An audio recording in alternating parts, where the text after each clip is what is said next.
Good morning, Dubai, and happy Friday, the best day of the week. I can assure you that. Unless you're a weekend worker.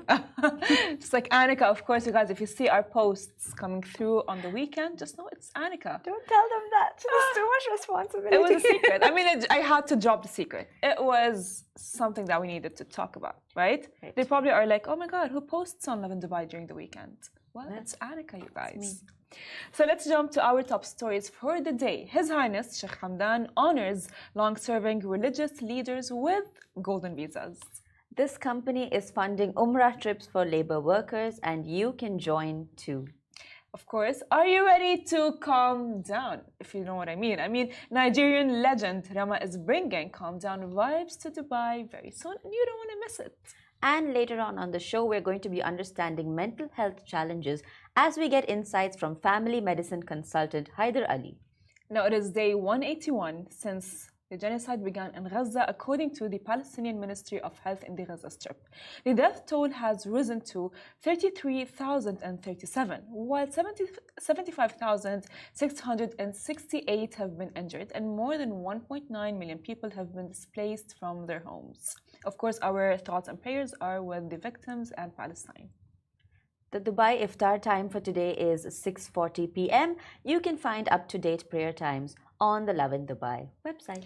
I mean, good old days when Iftar used to be earlier, but never mind that. So every day in the morning, yes, we reach a point where Farah has to have her breakdown about it's not only me. I can Ramadan and that. fasting during Ramadan. I can assure you it's not only me, because like for sure, guys, I can assure you that everyone is like, oh my God, we're all actually excited for Eid. Of course, we're all excited for Eid. Everyone's excited for it. Me, for example, I don't celebrate, I don't fast, but it's a vibe. I'm just excited to go outside and see everything that happens. So a lot of people take Eid to book their tickets and leave the city. Okay. But the OG Dubai folks know that there's a lot of fun things to do right here in the city. Why don't you share with us? There are so many of those Ramadan markets and those Ramadan activations. You know, I'm sure I'll see Shindaga nights, you know, in Al Shindaga. There's a lot of pop-ups, a lot of campaigns happening. Then, of course, the Habtoor Winter Palace Garden, Expo City will have a lot of activations.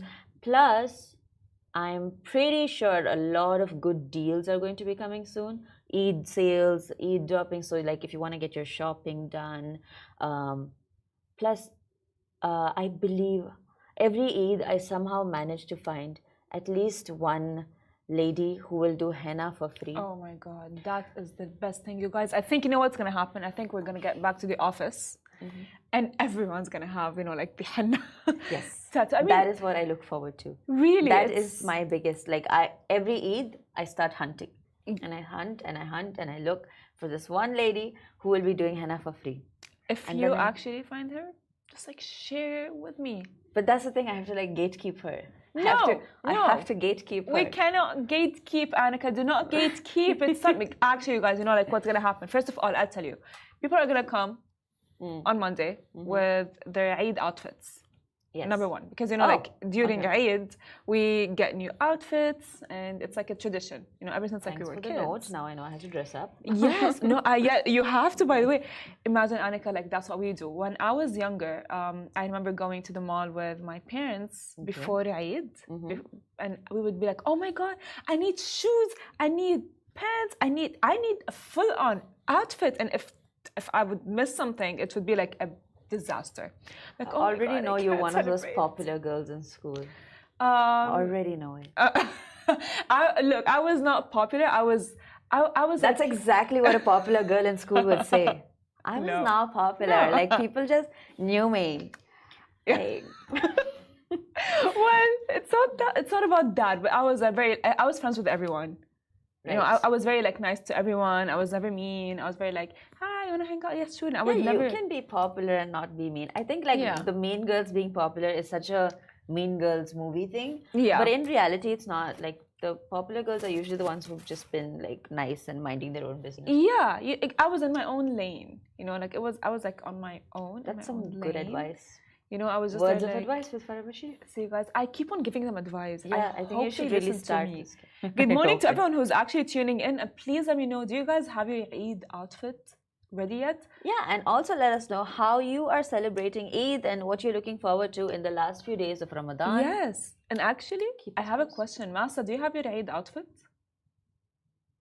Okay. Oh my God. So guys, our producer Masa is not planning on buying an Eid outfit. That's actually very devastating. Well, let's jump into our first story for today.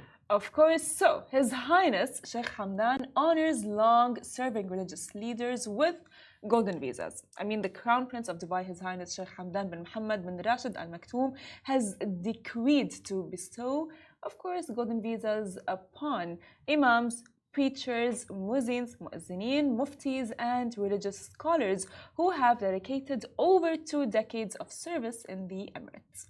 Additionally, he has instructed to offer them financial rewards during Eid al-Fitr as a token of gratitude for their endeavors in disseminating the teachings of Islam, advocating its genuine message, and fostering the principle of tolerance. This is, I would say, a very great initiative, Indeed it is. because we do not appreciate them enough. But the fact that, like, if you, as a Muslim, or they actually accept everyone, even if they are not Muslim, if you go for their advice, they would be giving you like actual solid, great advice. Have you ever done that? I Have you ever haven't. like approached them? I haven't. But do you know anyone who has? Yes. Okay, like what was the one solid piece of advice that you think you've got from them? Technically, it was not like advice, but my friend was having, I would say, a very bad. Actually, her family was having a very bad period of time, and I don't know. She believed that it's evil eye. Her mother believed it's evil eye, and of course, like we have this belief that Quran, which is our holy book, solves everything. And Yes. it does. It has a lot. I feel like all religious books, have one message, which is beautiful. But so we have this thing called you read Quran. So they got this sheikh from a mosque to read Quran for their house, and he did not accept to take any dirham. He did it for free, and just to bless the house. You know how like there are like this funny TikToks like, oh yeah, when you're sick you have your mother like, I don't know, pressing on your head like and praying, things like that.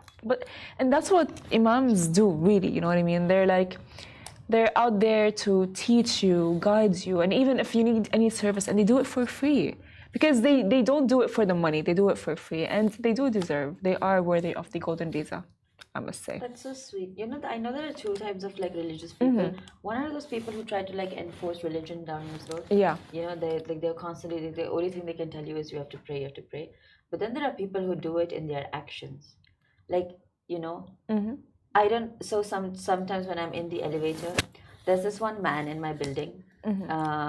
So every like during the prayer times, like if I'm going in the elevator during the prayer, like right before it's about to be like the call to prayer or whatever, I'll see him come into the house, into the elevator, and he's like wearing like this like white long flowy dress because he's about to go to the masjid and pray, and he's literally glowing. Yeah. And I don't know if I've been recently thinking about this, that every person I know who's deeply spiritual and deeply religious are like, very connected to their faith, but they don't find the need to like show it off to you. They're very content with what they have with themselves and their relation to God. They have like this softness and this glow about them. And it's so beautiful to see and to witness and to be around these people, because like you talk to them and like your heart feels lighter, That is true. And I've had the pleasure of meeting like some 3 to 4 people like this in my whole life. And every time I meet them, I remember them forever because I remember how they made me feel. And yeah, I don't know, I just went down this one. But that is beautiful because like again, what's on the inside for sure reflects on the outside. Yeah. That is something that we should, no matter what your religion is, it is something that, I mean, the baseline is be good kind. And be good and exactly. Be kind. And as well, like forcing anything on top like forcing something onto someone is never going to be the answer. And by the way, imams don't do that, and muezzinins don't do that. I mean, I just can't imagine like the muezzin is like he is calling us to iftar, to prayer. You know what I mean? He knows like all of these things. So how I would say amazing is that? But that is a great initiative. But you know what? Speaking of great initiatives and being kind and just doing things out of selflessness, let's jump into our next story. So we're talking about a company that's funding Umrah trips for labor workers, and this is how you can join too.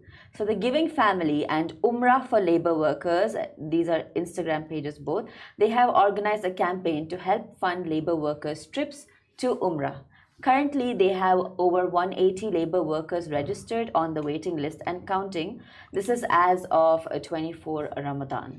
Now here's the deal. The labor workers will get an Umrah package worth of 1,100 Saudi riyals per pilgrim to spend 3 nights in Medina and 3 nights in Mecca. The full Umrah package includes transportation, accommodation, and as well ihram and food. So there are meant to be 3 buses from this campaign. The first bus of 49 labor workers have already been sponsored, and they will go at 10 a.m. on April 14th. The second bus is scheduled to be on April 21st and has already been partially filled because half of the labor workers' needs have been sponsored. And the third bus, which they are trying to get established, is going to run on May 1st, and it is going to head out from the Giving Family location in Al Quoz, Dubai. Now you can also help fund this, I would say, auspicious pilgrimage. Just head to, of course, our post on Instagram, or you can as well contact Fad at Fadi Cakes, who is Fadi Musalat. We have interviewed him before for more information, which is all the ways you can donate or like be a part of this campaign and help someone is on our Instagram page. So just go there, and if you can donate, go ahead. It's so beautiful, like because they've started posting pictures of like themselves with the labor workers who will be going, and I know that going during Ramadan, going during the season is 10 times more rewarding. 100%, yes. That's such a I know that's a goal, like that is an aim. It would be so beautiful. It would be if all those people on the waiting list are able to go. It would be. I mean, it is, as you said, it is a dream for every Muslim to go to Mecca. Even one of my dreams, by the way, to actually go and have Umrah done, you know. I mean, I hadn't had the chance to, but it is my dream. I mean, my dad has gone, but I mean, it's, as I said, it is everyone's dream for sure. And of course, you guys can achieve or actually help people achieve their dreams by, as Annika has mentioned earlier, you know, just like donate. And donations, by the way, they don't end. You know, just because like Ramadan is ending does not mean we should stop our donations. Never. They continue on and on and on, and you can do good on and on and on. Goodness never stops. Which brings us to our next story. Now, aside from religious and calm stories. Speaking of good things. Yes, speaking of good things, now Nigerian legend Rama is bringing calm down vibes to Dubai very soon. Afro World is making a comeback at the Coca-Cola Arena on April 11th. And guess who is leading the pack?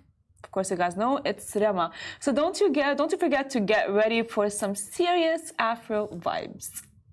Do not miss out on hits like a Calm Down to maybe an Iron Man. You will not be able to resist. This is going to be a music extravaganza like no other. So don't forget, grab your dancing shoes and of course your tickets and get ready to party Afro style. I mean, finally, I love the song Calm Down. Do you know the dance? It's so, to be honest, like, yes, it's beautiful. I love it.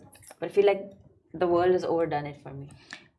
Okay, but you know, I think honestly, like Afrobeats have not been getting, for a while back then, have not been getting the recognition they deserve. Suddenly, they have peaked. Literally. Some of the best music is coming, like they're getting so much more exposure. I don't see anybody dance the way they do as when Afrobeats are coming on. Except for me, I still dance best when Indian music comes on. But, you know, But like, yeah, I really love seeing that. I really Yeah. love seeing that we're exploring, we're expanding our horizons, we're diving across into different cultures. It's a very true Dubai moment, actually. It is. It is actually a Dubai moment, and not because Dubai is multicultural, anyways, right? But like I don't know, it's like it just makes you so happy and proud. Are you gonna get your tickets? Well, yes, of course. You have to. You have to. You can't miss Afro World. Exactly. It's like I feel like they come every year. Yeah, they do. And every year it's just sensation after sensation. So And the thing is, you know what's the best thing ever is the fact that like you will see the crowds actually just like not only it's like it's a different, I would say, vibe. Even the crowd just like feel it. You know what I mean? It's like you. it's very soulful. Yeah. Very out there. Yeah. Very raw. Very unique. Very beautiful. And yeah. just the beats are popping. Yeah, they are. tried. The beats are popping, you guys. I think okay. I think Annika's already in her party mood already. I mean, I loved. You know, actually, I loved the song "Calm Down," and I would go to a concert just to listen to one song. What if I feel like he's overdone that song so much he might not sing it in the concert. Oh my, that would be devastating. But you know what? No, actually, what I think he would do, he would sing all of the songs and keep that till the last.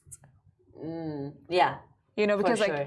Like that's how he'll end. He'll be like, okay, guys, one last song. Okay. Are you ready for it? And then they're gonna sing this song. So, you guys, now let's jump to something very important. Of course, mental health is very important, and it is so important to me, whether it is with this generation.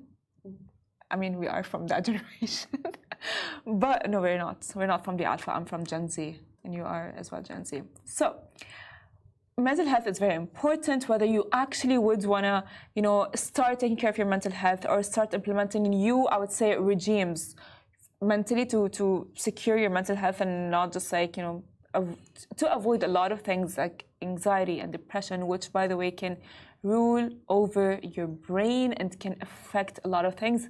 It can as well affect your relationship with your family, friends, even your work, you guys. And with yourself. Yes, exactly. I mean, even your self-esteem, it's very hard when you are depressed or having anxiety. So, our next guest is a very important guest. He's going to help us understand mental challenges as we are going to get insights from the family medicine consultant, Haidar Ali. So, don't forget to stay tuned. Just after this teeny tiny short break, we are going to come back with Haidar Ali.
Welcome back to the Lovin Dubai show. Today's guest is Haider Ali, who is going to be talking to us all about anxiety and depression. Of course, if you guys are going into the Eid holidays, maybe you would want to start on a new note. So welcome to the show, Haider. Thank you. So glad that you are here.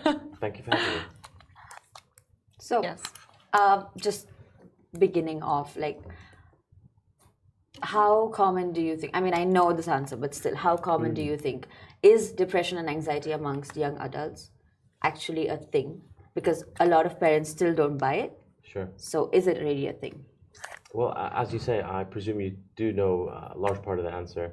Depression and anxiety is a big issue in both adolescents, children, and adults. In 2023, actually, a study was done on adolescent school-going children in the UAE alone, and 58% were found to have suicidal behavior. So it's a big thing, a big issue.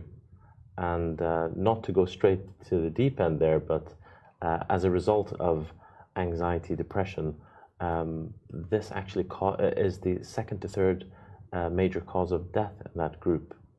So it's a big issue. A lot of the reason some families find it's tough to acknowledge that their kids may have mental health issues or are struggling is that it's still considered taboo in some cultures or seen as a weakness. Yeah. And that transgresses a lot of cultures, both Arab, Asian, and Caucasian groups, so Westerners. Yeah, I think as parents, sometimes you're in so much denial because you're like, I'm giving you everything. I'm giving you the food, the water, the shelter, the clothes, the love. So I assume I'm giving you the love, and suddenly.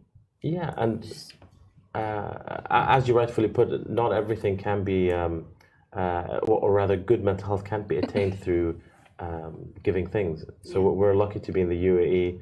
We're blessed in many ways, but being busy and having things don't always equate to being in a good place. Yeah, so as like you talked about, what role do family dynamics and specifically environments? Because like sometimes some kids are around friends that actually do affect them a lot. Peer pressure. Yes, peer pressure, and not only that as well, like work environments can, it can cause a lot of anxiety and a lot of depression. Yeah. So how common is that? So, I mean, all those things are recognized factors, triggers of anxiety, depression in all age groups. And it's interesting, your friend group, your relationships with them, and your guardians, if you're a young person, is one of the major determinants of how well you do. So we're in a time, unfortunately, where there's a genocide going on, and that's affecting people whether you belong to that group or not. But why do some people do better mentally when they're faced with trauma? It's one of the main reasons is their interpersonal relationships with their parents first and foremost. And then if you have a confidant, a significant other, or best friends, it's that influence they give to you. So if they're positive or if they look beyond your day-to-day issues, then that may well push you into a more positive mindset.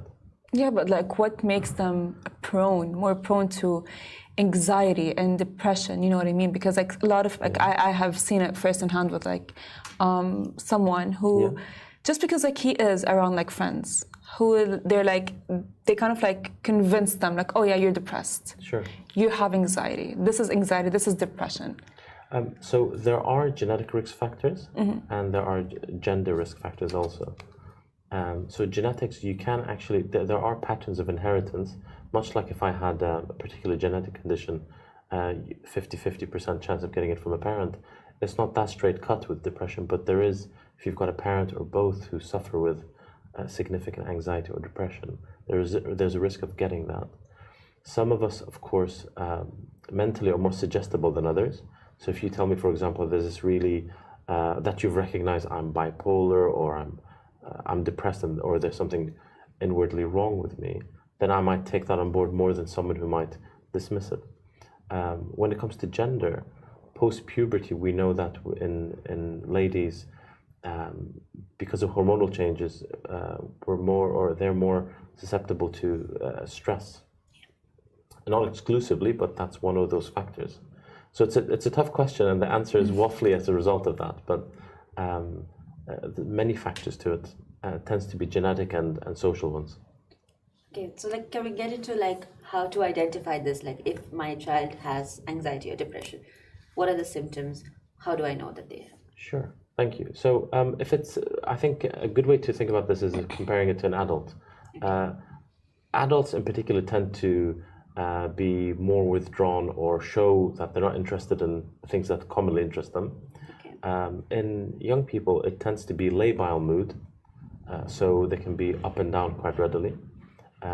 They can have hypersomnia, so they oversleep. Instead of not eating, they can overeat occasionally.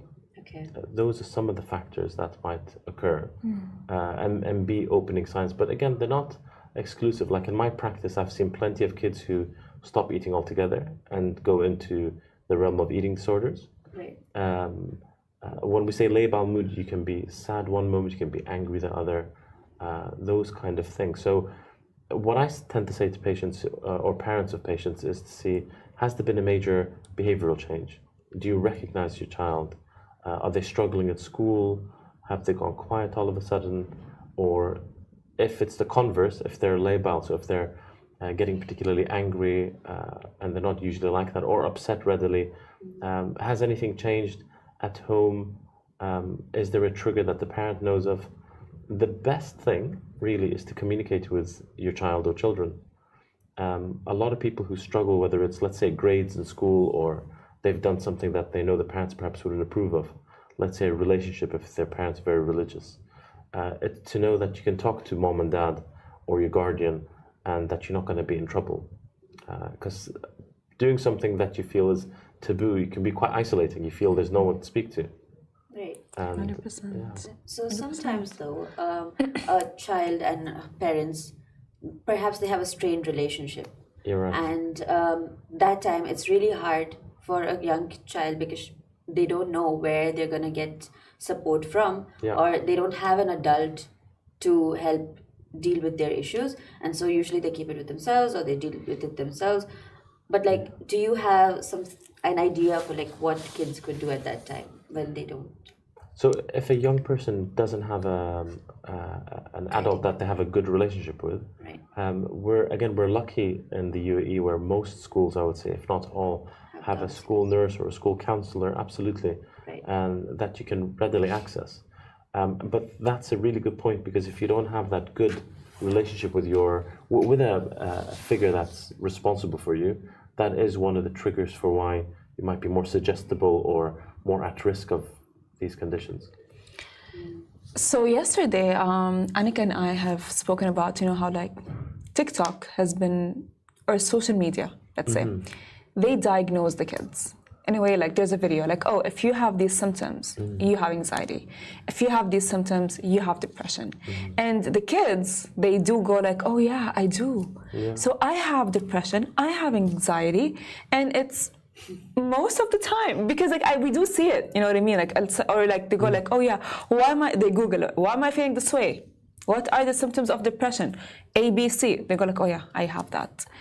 How wrong is that? So TikTok, Instagram, all these kind of algorithms that are out there are new and modern Dr. Google. There is science out there, of course. There are facts there, but when it's out of context, it can be devastating.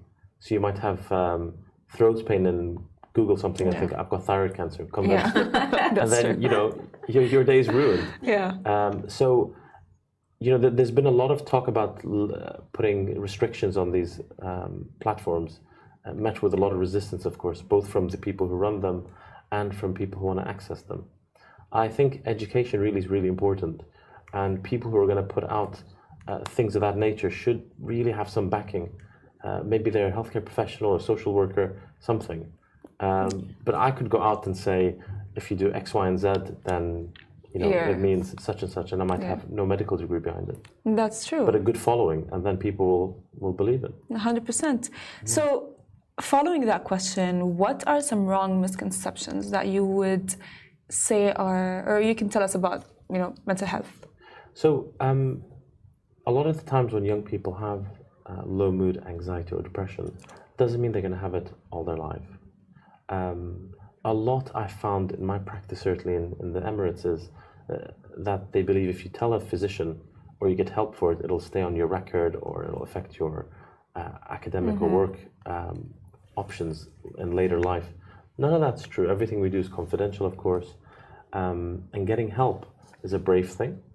I think the people who come without being forced or encouraged have a lot of resilience, because it's very tough. I think I would struggle. And those who do come and are slightly pushed, they're brave too, because they've still made the decision to open up. The biggest misconception is that nothing will help, and whether they're on medication or counseling, that they'll always be this way, and that's almost never the case. Right. And let's say as an adult, I see another child struggling. How can I be there for them, and how can I help them? So if I had kids, which I don't, but if I did, and you saw my kids struggling because they hang out with yours or that kind of scenario, I think most adults wouldn't be ambivalent towards you speaking to the person responsible for them. Right. And saying, look, I've noticed X, Y, and Z. You might be aware of it already. They might not be, or they might not think it's a big issue, but if others are recognizing it and approaching it in a nice manner, then they might be open to looking further into it and think, maybe I need to, do something about this. And let's say, like, I'm gonna make it tougher because, like, okay, yeah. What if the parents are not there? Like, what if the parents are not, they're unable to help? Maybe because they are dealing with their own issues. Like, it's clearly a very broken, disruptive family. Yeah. And the child is suffering, and the child is clearly facing the impacts. How do I help the child? So I'll give you a real life example without obviously mentioning names. A lot of us have deal with families that work long hours, and more or less the maids or something of that nature look after the kids or raise them in a large degree. They bring them to the clinic. They've got like approval to bring them, and they're old enough to come with them, and that causes logistical issues. I think when we have that kind of situation, it's our responsibility to reach out and say, look, get that parent on the phone, request a meeting. Most physicians and healthcare professionals work weekends, fortunately, and there's always going to be a time to reach out. So if it's my situation, it's happened many times, I'll say, look, I'm in on Saturday, I can be in on Sunday. You have to take responsibility, because healthcare is a privilege. And if it's a scenario where you're not a healthcare professional, you notice something, let's say it's a neighbor's kid, then leave a note to say, look, we need to have a chat. Most of us have a relationship with our neighbors in our community, so it takes a village to raise a person, as they say. 100%. Like, so there's no like immediate first aid, perhaps, like if a child comes and she's telling me that she's cutting herself and she's really upset. This seems like I've like really like had some experiences, but like sure, yeah. I mean, that scenario for me as a healthcare professional would be a red flag, and I would do something. Yeah, but like, as a general member of the do? public, I think raising the alarm would be important. With the parents, with the parents, and if the parents adults, aren't on hand, then you're concerned, because I presume you don't have medical training, but if you're concerned that there's a risk to life, whether it's a superficial cut or otherwise, then I'd say call the police and get a healthcare professional to assess the situation. 100%. Hopefully that's rare. Though. But now I want to get back to adults. Sure. Because, of course, like we, kids, they do go through a lot, right? But adults as well do go through a lot, because like there's like work, they have families, there's a lot of responsibilities. And a lot of, by the way, of the adults who actually do face depression and anxiety, they do not recognize it. And how would you say that, what can help them recognize the fact that, what, hey, I need to slow down, take a step back and actually, do something about it? So insight is an issue sometimes when it comes to mental health, because it's like sitting in a bath and the water keeps getting warmer. You won't notice that you're being burnt, right? So in most workplaces, at least in healthcare, we talk about reflection. So if I worked here, every 6 months or a year, my seniors would say, we're going to do a in-house review of how you're performing and how you're doing. So relating that back to mental health, if I'm not recognizing that I'm unwell, perhaps, then a colleague might say, look, we've noticed X, Y, and Z about you. But if your question is related in particular to how can I be more mindful that I might be under pressure, keep a reflective diary.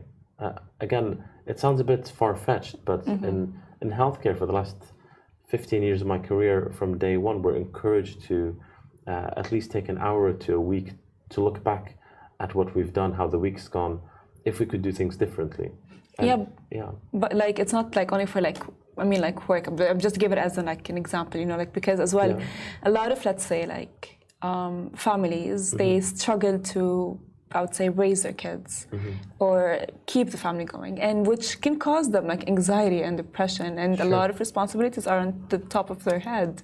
And they do not recognize that, because again, the families or the person's, the adults' mental health will for sure affect the whole family. Yeah, it's a big pot, isn't it? So if dad or mom or both are under pressure, it'll spill over onto the kids.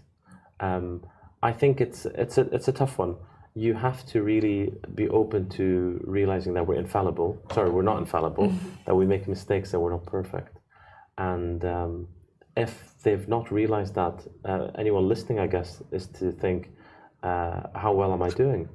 And to take an honest look at yourself. But that's tough.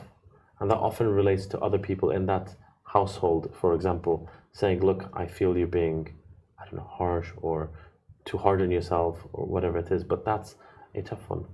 I feel like recognition is, or I would say admitting, is the hardest thing for any young adult to be like, fine, I'm being too harsh on myself. I need a break. I need a step back. So what advice would you give, let's say, the young adults to avoid that? It's hard, but I would say if you're struggling in any way or form, if you feel sad, if you feel you could be doing better, if you're judging yourself, speak to someone who's perhaps been in your shoes, speak to an adult, speak to your parents, speak to a confidant. Sometimes it's an uncle or an aunt that's the person you're more comfortable speaking to. There's plenty of resources you can call confidentially and speak to, and let out that steam, I think I have one last question. Sure. Just for because we're in a time right now, there's genocide going on. Yeah. The pictures, the videos that are coming out are horrifying. I know personally I had to cover it for around 3 days straight. And I went back home one evening and I broke down absolutely and just could not function. And I just kept weeping the whole day. Yeah. So, and after that, for weeks, I just was completely unstable. So that was just the impact I was feeling from seeing it on my phone. And there are kids who are a lot less prone to these topics. So we're seeing all this footage. Plus climate change. There's a lot of climate anxiety that's coming in. Because kids don't, me for example, I don't know if I can look to a future, because in my head I'm wondering, maybe I won't even exist because of all the temperature changes and all of that. There's a lot of anxiety that comes in from there. And just in general, the general state of the world and all of this. So how, as a mental health practitioner, do you deal with these situations? How do you, what can we do to feel a little better? I know it's a privilege to be able to look away. So I don't want to insensitively look away and be like, I don't have the mental capacity for this right now, but what can we do to make it better?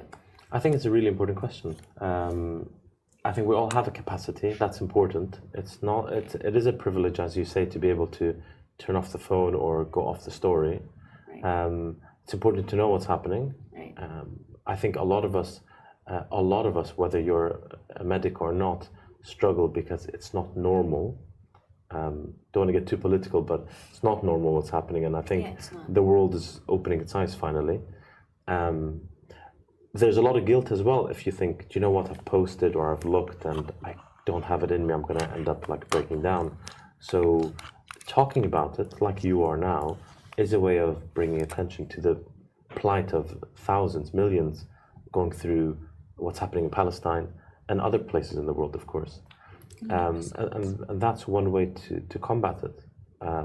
Talk about it. To talk about it, absolutely. And so we have, for the first time, a lot of parents come to us with that exact same question that their kids are asking them because, to my knowledge, Instagram, you can just sign up and you can say your age is whatever, and you can always see what's happening.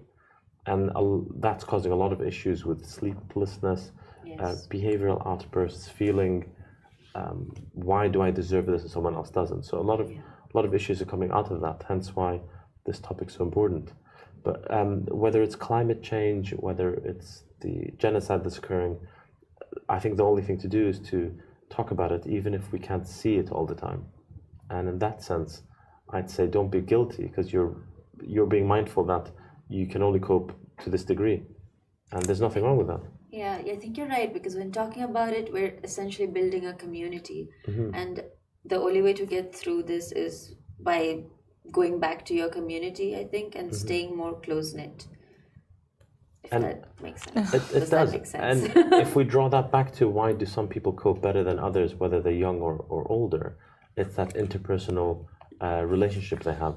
So as you say, community, you're not alone in seeing this, you're not alone in suffering. And talking about it may well bolster your own resilience in coping. Well, thank you so much for being here, and thank you so much, Annika. A huge thank you to Haidar for joining us on the show today, and of course a huge thank you to Annika. Now the Lovin Dubai show is going to be back with you live after Eid, which is going to be on the mornings as usual, 8:30 a.m.